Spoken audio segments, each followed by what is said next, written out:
what's up guys? Welcome back to the channel. If you're new here, my name is Kyle. I make videos about cameras, photography, and all that good stuff. Today we are going to talk about the mighty little 7Artisans 35mm f1.2 lens for Sony E Mount. So this lens is designed for APS-C cameras like the Sony a6000, 6100, and so forth. This is the E Mount version, so I got it for my Sony a6000, 6100, but you can also get it for Micro Four Thirds, Fuji X Mount, and even Canon EF-M. So bunch of different lens mount options. I will link all affiliate links for this lens down in the description for you guys to check it out. So first off, this is actually the fastest lens that I own, period. f1.2 is the maximum aperture on this thing. So there is Bokeh. I almost said Bokeh. There is Bokeh aplenty with this lens. It's a 35mm, so it's about equivalent to a 50mm full frame. Also, full disclosure, 7Artisans sent me this lens for free to check out and review, but as with all of my videos, no manufacturer or brand tells me what to say, so I can trash it if I want to, but in this case, I'm not gonna do that because I really like this lens. All right, so real quick before we get into some specs and example photos, would I recommend this lens? Yes, maybe not to a beginner though. Do I love the image quality that comes out of this?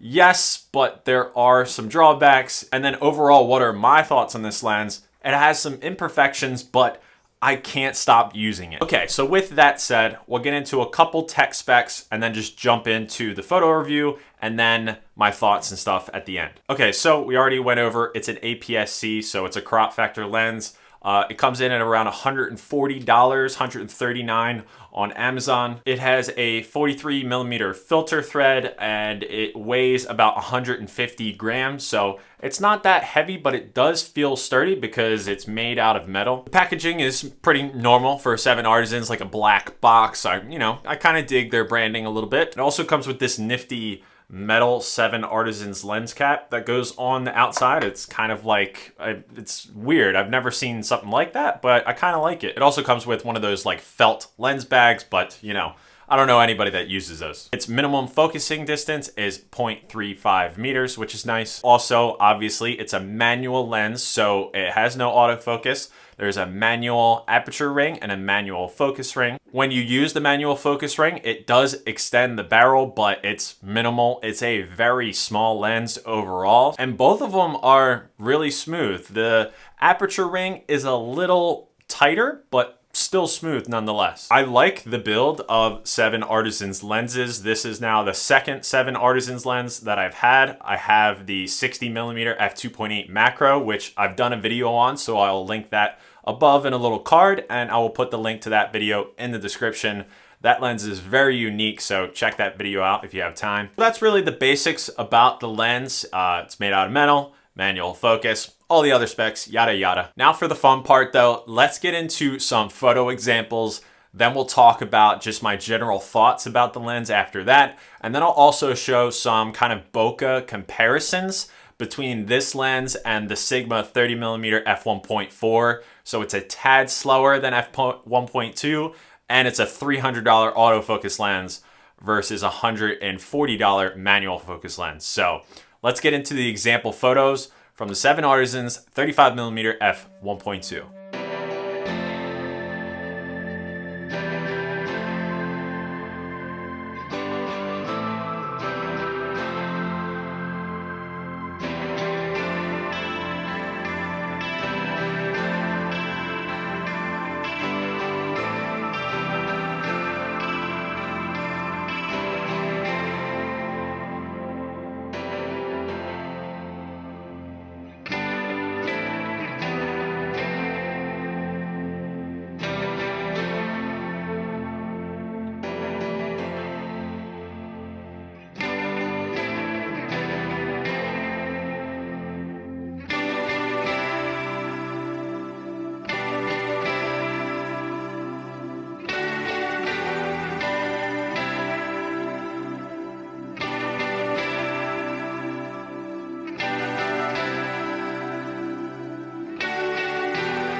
All right, guys, so what did you think? As always, after a little photo montage, comment down below if you like the pictures that I've showed you. So I must admit, there are, like I said a little bit earlier, I alluded to, there are some problems with this lens. One being the flaring that goes on with this lens. Now, you could think this is a problem, but whenever it kind of occurred when I was shooting in, different kind of lighting conditions, I thought it was pretty cool. I've never seen a lens have flaring like this. It's really interesting. It's definitely unique. Some of my other manual focus lenses have flaring if you're aiming kind of in the sun's direction.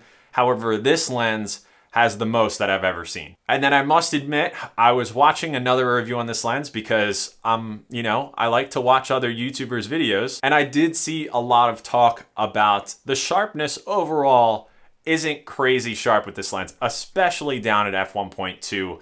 Typically, if you're new to photography or lenses, especially like this one that are really fast, may not be super duper sharp at their maximum aperture. This lens being one of them, at f1.2, you'll have center sharpness, but outside of the center, definitely at the corners, even around the, just outside of the middle, it's not super sharp. This is $140, so you kind of have to weigh that a little bit.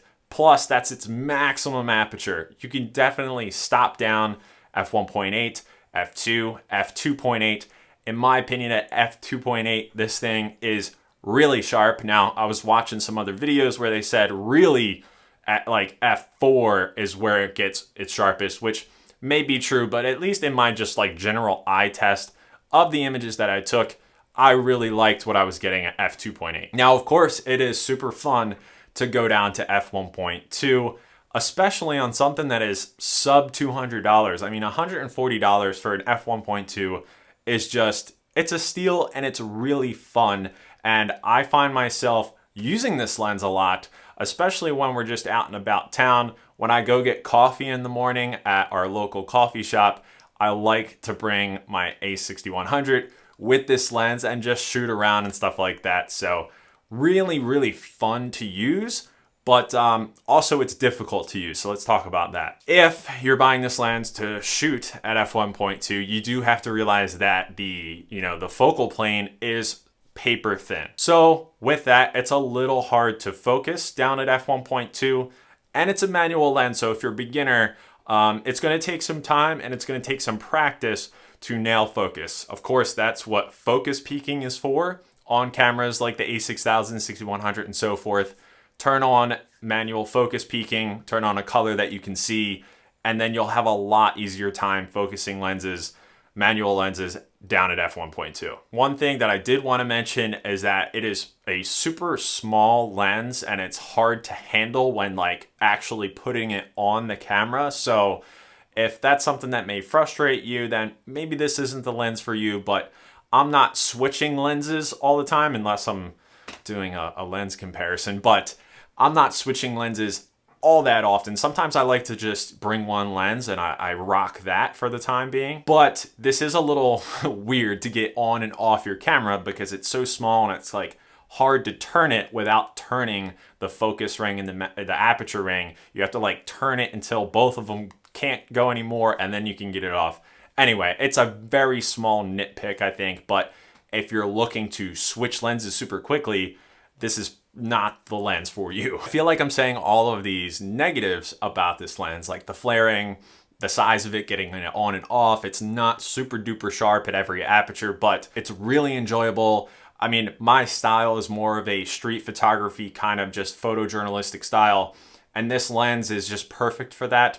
It's a great walk around lens. If you're looking to have a little more of a dreamy look with bokeh, maybe not like perfectly crispy shaped bokeh balls, this lens has unique bokeh and I'm a fan of it. I'm just a fan of the general look that you get with this lens. Okay, so let me show you some photos of the different, bokeh at different apertures with this lens. So as I'm filming this, I forgot which apertures I took them at each, but editor Kyle's gonna put on the screen which aperture each shot is taken. Just take a look at the lights and how they change at each stop, and you'll see obviously the clear difference as you're going down in aperture. The bokeh is a little like, I don't know what's the word. Maybe it's like a little less defined than say the Sigma 30mm f1.4, but let me show you with some examples now. So on your left is the 7Artisans at f1.2, and then on your right is the Sigma 30mm f1.4. So keep in mind the Sigma is double the price. I know sometimes it's on sale for cheaper, but just hear me out. Now, one has autofocus and one doesn't. So clearly there is a difference in price because of that. There's more parts, electronics, all that. But I do understand people that get into photography and it's hard for them to shell out the money for lenses and things like that. But I would highly recommend you invest in good lenses. But this 7Artisans is really fun. And if you want the bokeh, if you want the depth of field and just want to start having fun at less of a price, then something like this may be your answer. As you guys may have noticed, this is like my 4th or 5th video on manual lenses, and I really like them now. So it's definitely something you got to get used to, but don't be afraid. They're really fun to use and they're cheaper. So guys, let me know your thoughts on this lens. Do you have it? Do you enjoy it? Are you looking to pick one up? Again, if you are looking to pick one up, affiliate link in the description for you guys. And that completes this video. Thank you guys so much for watching. I really appreciate your support. And as always, I'll see you guys in the next episode. Later.